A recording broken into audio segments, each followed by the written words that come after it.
Narito tayo ngayon upang matunghayan ang nagiinit, nagbabaga at talaga namang usap-usapan at nagtitrending na latest issue ni Ate Erica. Sa pagpapatuloy ng ating istorya ay kasalukuyan pa rin na nagre-react si Kalingap Val Santos Matubang sa video ng isang vlogger at inihahambingan nila dito si Ate Viancy at si Ate Erica. Dito nga ay makikita daw kung gaano talaga kaganda si Ate Viancy kaysa kay Ate Erica. Dahil ang ganda ni Ate Viancy ay talagang hindi raw kumukupas. At sinabi pa nga dito na kahit walang makeup si Ate Viancy ay napakaganda nito. Disclaimer lang po ha.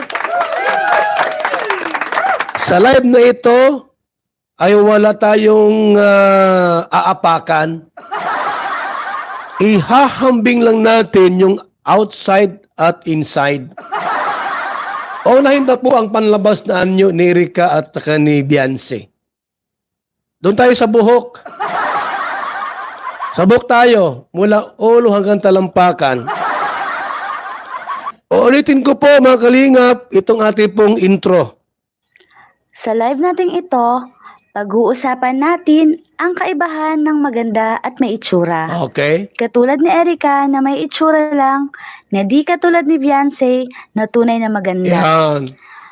Ang may itsura lang ay pwedeng kumupas at Yun. maglaho. Totoo. Subalit ang tunay na ganda, kailanman ay hindi mapapawi. Yan. Si Viancy na Kalingap Angel ay tunay na maganda. Wow! Mula sa kanyang panlabas na anyo hanggang sa kanyang kalooban. Yun. Sa buhok po, ay wala na si Erica. Erica, medyo may pagkakulot-kulot dyan ay. Ay, ano ba yung marang manidi ang buhok? Medyo kulot-kulot. Si Viancy po, wow, ang haba ng buhok ni Viancy. Sa buhok pa lang po, wala na, di ba? O sa mata po, ang mata ni Erica medyo dako, dako. O, siyempre payat baga. Alam niyo po, may pamangkin akong malaki ang mata. Na-find out ko po, bakit malaki mata mo? Yung pala payat. Gusto mong tumaba at gumanda ang iyong mata, magpataba kayo mukha. Sisingkit mata mo. Tulad ko po, singkit mata ko. Oh. Bakit? Mataba ako ay, yung mukha ko. Pero pagka ang mukha mo'y payat, lalaki mata mo. Tulad ni Erica, malaki mata. Bakit po? Kasi nga, payat. Si Viancy hindi payat eh. Tama lang. Kaya ang mata niya po ay maganda. Sa mata lang po, mabibighani ka na sa mata ni Viancy. Ano pa po? Sa ilong, ay lalo na. Ang ilong ni Viancy ay talagang gandang ilong ni Viancy, no?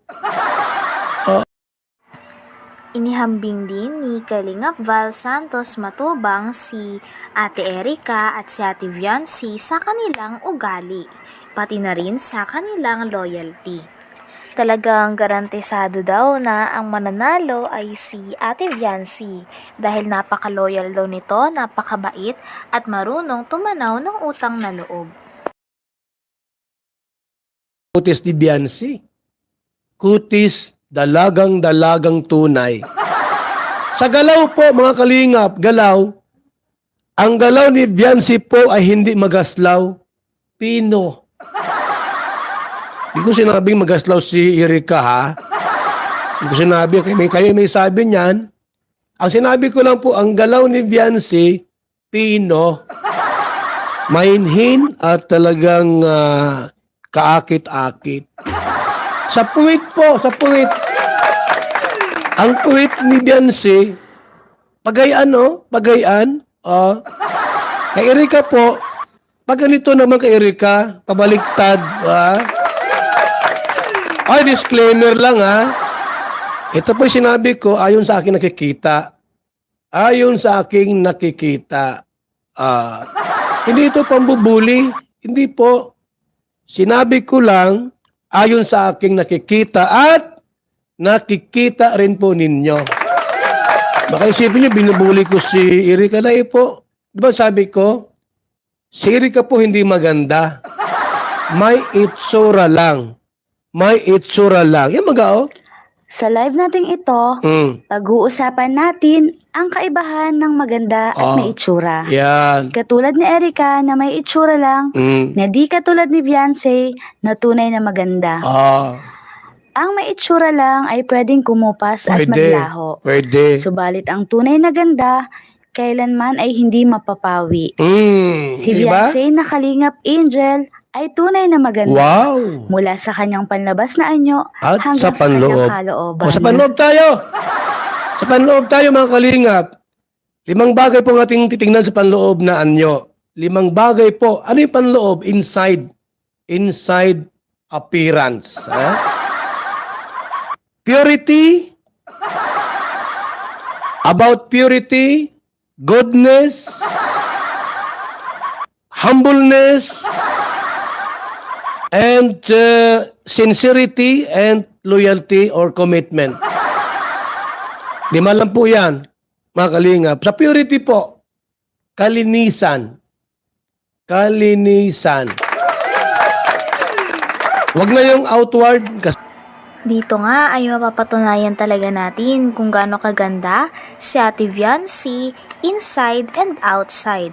Talagang sinasabi nga ni Kalingap Val na wala daw talagang binatbat si Ate Erica kay Ate Beyonce dahil napakabuti daw at napakaganda ng kalooban ni Ate Beyonce, mapalabas man daw o mapaloob. Talagang siya nga ang perfect na madedescribe sa beauty na inside at outside. Palagay niyo po, sino ang mas malinis ang budhi? Si Erica o si Beyonce? Ito. Pakinggan niyo po ito mga kalingap pa. Nagsalita ang lolo. Kailan sila magkakapatid? Dalawa lang sila? Dalawa lang po yan. Kaya Dalawang magkapatid. Tuwa-tuwa nga ako. Unang apo ko sa babae. Minalmahal ko. Paglaki nagkasungay. Sinabi po ni Lolo Miguel, dalawa lang sila? may mga sungay daw sila. Sino? Nilalagaan namin. Si Erica tsaka si, Unang apo ko sa babae. Sheila May. Minalmahal ko. Paglaki nagkasungay. Hindi ako ang may sabi niyan. Si Lolo Miguel. May sungay daw si Erica. Di ako may sabi po. Di ako may sabi niyan. Ang may sabi niyan, si Lolo Kailan Miguel. sila magkakapatid? Dalawa lang sila? Dalawa lang po. Kaya Ayan, oh. Nilalagaan namin. Tuwa-tuwa nga ako. Unang apo ko sa babae. Minalmahal ko. Paglaki nagkasungay. Paglaki raw po ni Eric at ni Sheila May, nagkasungay. Kasi Beyonce po. Abay, mabuting tao. At maraming buzzers di pinapansin. Binabas na siya, patay mali. Sapagkat ayaw niyang makasakit sa iba. Ayaw niyang magsalita at baka masaktan kayo. Pero si Erica po, sariling lolo niya ang nagsalita na nagkasungay Kailan na. sila magkakapatid? Dalawa lang sila? Dalawa lang po yan.